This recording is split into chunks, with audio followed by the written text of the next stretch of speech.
Jumpa lagi saudara-saudariku yang terkasih. Kembali Anda bertemu dengan saya, Pastor Igo Walerubuni MEC, dalam Kisah Para Orang Kudus Setiap Hari. Hari ini tanggal 1 Maret kita memperingati dua orang kudus di dalam gereja kita, yakni Santo Felix ketiga Paus dan Santo David pengaku iman. Orang kudus yang pertama yakni Santo Felix ketiga Paus. Felix berasal dari sebuah keluarga berdarah Romawi. Ia menjadi paus menggantikan Paus Santo Simplicius pada tahun 483. Ia dinamakan Felix ketiga karena kira-kira pada tahun 365 ada seorang paus tandingan yang menamakan dirinya Felix kedua. Selama masa kepausannya, Felix menghadapi bid'ah monofisitisme yang menolak ajaran iman tentang kedwitunggalan kodrat Yesus Kristus, ilahi sekaligus manusiawi. Untuk memecahkan masalah tersebut, Kaisar Zeno mengeluarkan suatu rumusan kesatuan yang bermakna ganda yang disebut henotikon.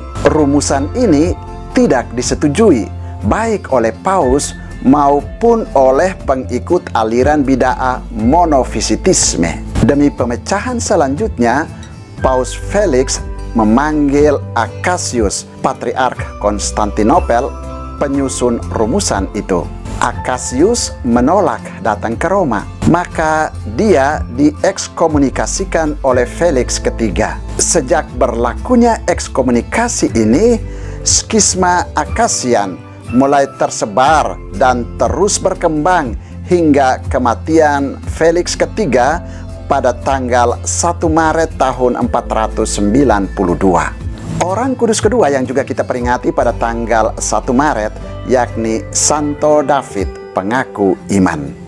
David mungkin lahir di Cardigan, Wales, Inggris pada tahun 520 dari sebuah keluarga bangsawan. Ia terkenal sebagai seorang biarawan yang aktif mendirikan biara-biara. Kurang lebih ada 12 biara yang didirikannya. Dari antara biara-biara itu, biara Menevia di bagian barat daya Wales adalah biara pusat sekaligus menjadi tempat tinggalnya sebagai pemimpin tertinggi. Dalam kedudukannya itu, David memainkan peran besar dalam perkembangan gereja Keltik. Banyak perintis gereja Irlandia dididik di Menevia, antara lain Santo Finianus dari Clonard yang dijuluki sebagai Bapak Monastik Irlandia. Ketenaran namanya pada zaman itu dapat dilihat dari begitu banyak gereja kuno, lebih dari 50 buah gereja di bagian selatan Wales yang memilih dia sebagai pelindungnya. David meninggal dunia pada tahun 601 di Menevia. Ia digelari kudus pada tahun 1120 pada masa kepemimpinan Paus Kalistus II dan diangkat sebagai pelindung suci Wales. Saudara, demikianlah kedua orang kudus yang kita peringati pada tanggal 1 Maret, yakni Santo Felix ketiga Paus dan Santo David pengaku iman. Santo Felix ketiga dan Santo David, doakanlah kami. Tuhan memberkati.